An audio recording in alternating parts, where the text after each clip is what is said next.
एक बड़ी प्यारी मुझे वो कथा लगती है कि एक कोई भक्त जी थे जो कभी भजन पाठ नहीं करते थे, भजन से दूर थे, धर्म आदि करने से भी दूर थे। लोग उनको नास्तिक कहा करते थे कि ये बहुत बड़ा नास्तिक है, राम राम नहीं जपता, कथा में नहीं जाता, संकीर्तन में नहीं जाता, हम लोग कुछ जागरण आदि कराते हैं, अनुष्ठान करवाते हैं, कभी उनमें सम्मिलित नहीं होता, 1 रुपया चंदा नहीं देता, बड़ा पापी व्यक्ति है। एक दिन उनका मित्र उनसे मिलने को उनके घर चला गया, और मित्र जब सुबह सवेरे उनके घर गया तो जाकर के आवाज दी कि भाभी जी कहां है वो।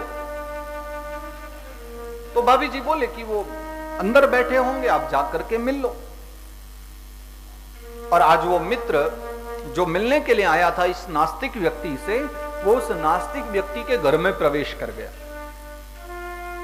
अंदर जाकर के देखा कि अंदर वाले कमरे में वो नास्तिक व्यक्ति हाथ में बढ़िया तुलसी की माला लेकर के और हाथों में माला लेकर राम राम जपता हुआ आंखें बंद करे बैठा है। और उसको जब भजन करते देखा तो वो दौड़ करके बाहर आया, बोले भाभी जी ये क्या हुआ आज, इसको ठीक तो है ना, ये माला कब से जपने लग गए। तो वो मुस्कुरा कर बोली अब देख लो आपके दोस्त हैं और आपको नहीं पता कि ये रोज माला फेरते हैं।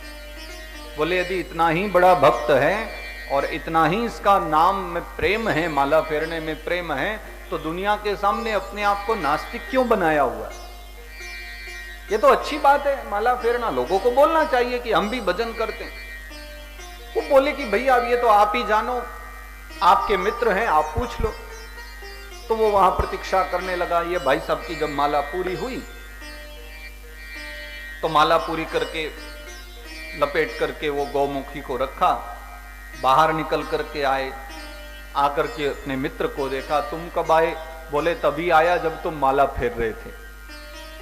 और जैसे ही उस नास्तिक व्यक्ति ने सामने मित्र के मुख से अपने माला वाली बात सुनी तो वो बड़ा संकुचित हो गया, शर्माने लगा। तो वो आया हुआ मित्र कहने लगा कि भैया इसमें शर्माने वाली कौन सी बात है, तुम माला फेर रहे थे, ये तो बहुत अच्छी बात है, लेकिन एक बात तो बताओ, तुमने कभी बताया नहीं कि तुम माला भी फेरते हो, तुम भी भगवान को मानते हो, बता देते तो क्या घट जाता। वो बोला नहीं मैं भगवान को नहीं मानता, आज भी नहीं मानता। तो बोले फिर माला क्यों फेरने लगे। भगवान को नहीं मानते सो तो ठीक है, वो तो सब जानते, लेकिन भगवान को नहीं मानते तो फिर माला किस लिए फेरी। तो वो नास्तिक व्यक्ति बड़े प्यार से शर्माते हुए कहने लगा, बोले मैं भगवान के लिए माला नहीं फेरता, ना ही अपने कल्याण के लिए फेरता हूं, मैं तो ये सोचता हूं कि आज तो मैं नास्तिक हूं ठीक है, और मैं भगवान को नहीं मानता वो भी सही है, लेकिन कहीं मरने के बाद पता चला कि वास्तव में भगवान नाम की कोई सत्ता है, तब तो मैं मारा जाऊंगा ना, इसलिए रोज एक माला फेर करके अपनी व्यवस्था कर लेता हूं, ताकि कल को मरने के बाद पता चला कि भगवान है तो मेरा कुछ नहीं होने वाला, और ना ही वो मुझे कहीं नरक में डालने वाले, क्योंकि मैंने भी माला फेरी है, लेकिन वास्तव में मैं नास्तिक ही हूं, मैं इन पर भरोसा नहीं करता। भरोसा भी नहीं है, लेकिन भय के कारण एक माला जरूर फेर लिया करता हूं।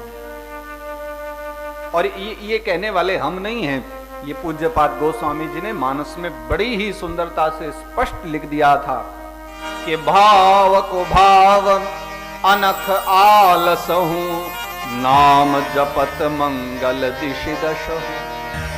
भाव से जपो, कुभाव से जपो, यानी न चाहते हुए डर के मारे जप लो। हम अकेले थोड़ी हैं, रावण ने भी तो जपा था क्रोध के द्वारा, कंस ने भी तो जपा था डर करके।